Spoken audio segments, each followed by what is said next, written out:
जो लोग अपने इरादों से चलते हैं उन्हें बैसाखियों की जरूरत नहीं पड़ती। इसी कहावत को साबित कर दिखाया है विशाल मेगा मार्ट के फाउंडर रामचंद्र अग्रवाल ने, जिन्हें इंडिया का सैम वॉल्टमैन कहा जाता है, जिन्होंने वॉलमार्ट की स्थापना की थी। रामचंद्र वही हैं जिन्होंने विशाल मेगा मार्ट की शुरुआत की, और ऐसा करने के लिए उन्हें उनकी फिजिकल एबिलिटी और फाइनेंशियल कंडीशन भी रोक नहीं पाई। वो भी तब जब उनका निचला शरीर पूरी तरह से पोलियोग्रस्त था।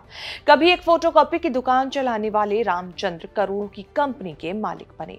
सब किया जिसे करने में दशकों लग जाते हैं, वो करके दिखाया कि दूसरों के लिए इंस्पिरेशन बने। रामचंद्र की कहानी एक जुनून है, एक जज्बा है जिसके बारे में हर कोई जानकर हैरान हो जाता है। रामचंद्र की चर्चा आज इसीलिए क्योंकि उनके द्वारा खड़ी की गई विशाल मेगा मार्ट जो कंपनी बनी अब बहुत बड़ी हो चुकी है। क्यों हो रही है विशाल मेगा मार्ट की इतनी चर्चा, और क्यों जुड़ रहा है विराट और धोनी का इससे नाम, बताएंगे चर्चित चेहरा के इस एपिसोड में। नमस्कार, मैं हूं कीर्ति और आप न्यूज तक पर देख रहे हैं चर्चित चेहरा। अगर आप सोशल मीडिया यूजर हैं तो इन दिनों आपके फीड पर विशाल मेगा मार्ट से जुड़े मीम और रील्स खूब देखने को मिल रहे होंगे।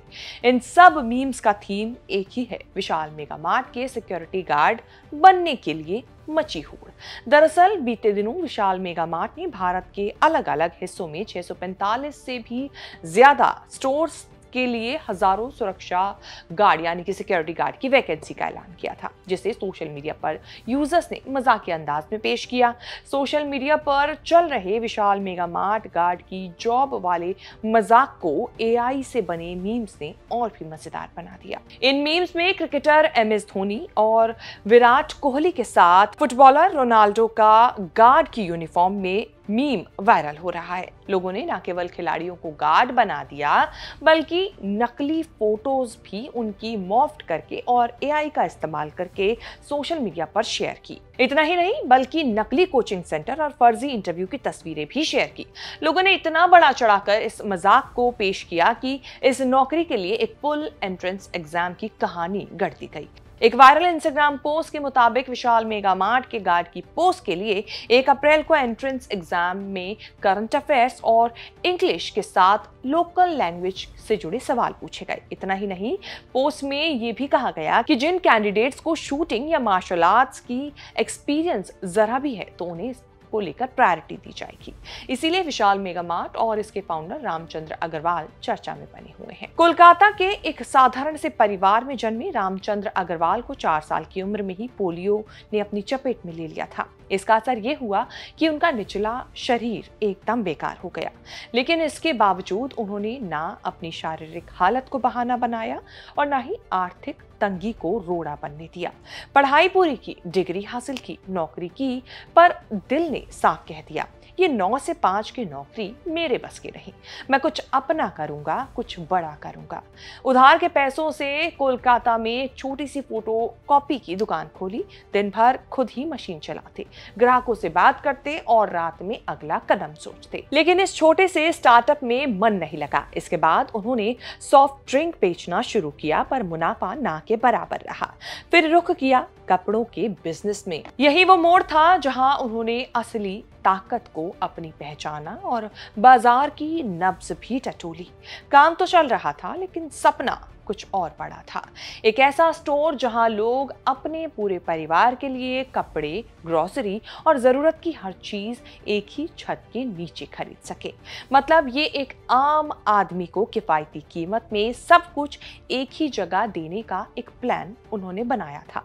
इस सोच के साथ उन्होंने सब कुछ छोड़ दिया और दिल्ली की ओर रुख किया। साल 2001 से 2 के बीच शुरू हुआ मेगा मार्ट का सफर। रामचंद्र की फोकस देश का मिडिल क्लास और लोअर मिडिल क्लास था। रामचंद्र ने जिस कॉन्सेप्ट पर दाव लगाया वो लोगों को खूब पसंद आया। 99 रुपए में राशन और कपड़े, ये लाइन मिडिल क्लास परिवारों की जुबान पर चढ़ गई और देखते ही देखते विशाल मेगा मार्ट एक ब्रांड बन गया। 414 शहरों में विशाल के 645 स्टोर खुल चुके थे। विशाल मेगा मार्ट बिना रुके आगे बढ़ रही थी, लेकिन हर सफलता के साथ चैलेंजेस भी आते हैं। रामचंद्र रामचंद्र की गलती अब उन पर भारी पड़ने लगी। तेजी से बढ़ने की होड़ और जल्दबाजी में लिए गए फैसले गलत फैसले साबित हुए और विशाल मेगा मार्ट औंधे मुंह गिर गया। रामचंद्र ने तेजी से दौड़ने के चलते कई गलत फैसले लिए, बिना सोचे विचारे या एनालिसिस किए स्टोर्स और फैक्ट्रियां खुलने लगी, जिसका नतीजा ये हुआ कि कंपनी पर कर्ज का बोझ बढ़ता चला गया। 2008 के रिसेशन यानी कि आर्थिक मंदी के समय कंपनी को भारी नुकसान हुआ। कंपनी पर कर्ज का बोझ 750 करोड़ रुपए तक पहुंच गया। अब रामचंद्र अग्रवाल के पास कर्जदारों और वेंडर्स को भी देने के लिए पैसों की कमी होने लगी। ऐसे में विशाल मेगा मार्ट को बचाने के लिए उन्होंने कंपनी बेचने का फैसला किया। 1100 करोड़ की कंपनी सिर्फ 70 करोड़ में बेच दी। श्रीराम ग्रुप और टीपीजी कैपिटल ने 70 करोड़ में विशाल मेगा मार्ट को खरीद लिया। साल 2018 में केडारा कैपिटल और पार्टनर ग्रुप ने $350 मिलियन में विशाल मेगा मार्ट को खरीदा। विशाल मेगा मार्ट को बेचने के बाद भी रामचंद्र हार मानने वाले नहीं थे। शायद उन्होंने यही सोचा कि जो चला गया वो बीता, अब नया ख्वाब देखना है। इतना तो साफ था कि रामचंद्र अग्रवाल को कंपनी से प्यार था, इसीलिए जब उन्होंने विशाल मेगा मार्ट बेचा तो उसके बचे पैसों से उन्होंने नई कंपनी शुरू कर दी। 10 करोड़ रुपए उधार लेकर उन्होंने रिटेल सुपरमार्ट V2 मार्ट की शुरुआत कर दी, जिसका मतलब था वैल्यू एंड वैरायटी, जिसके जरिए वो आज भी लोगों को सस्ती और अच्छी चीजें मुहैया कराने की कोशिश लगातार कर रहे हैं।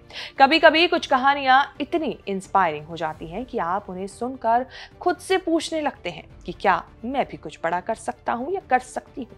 यही कहानी है रामचंद्र अग्रवाल की, जिन्होंने न सिर्फ फिजिकल एबिलिटी को हराया बल्कि अपनी फाइनेंशियल कंडीशन से जूझते हुए सबको शिकस्त देकर अपना नाम आगे बढ़ाया। इसीलिए चर्चित चेहरा में हमने रामचंद्र अग्रवाल से जुड़ी ये कहानी आपको बताई और कैसे उन्होंने विशाल मेगा मार्ट की स्थापना की, किस तरीके से अपनी जंग लड़ते हुए वो यहाँ तक पहुंचे।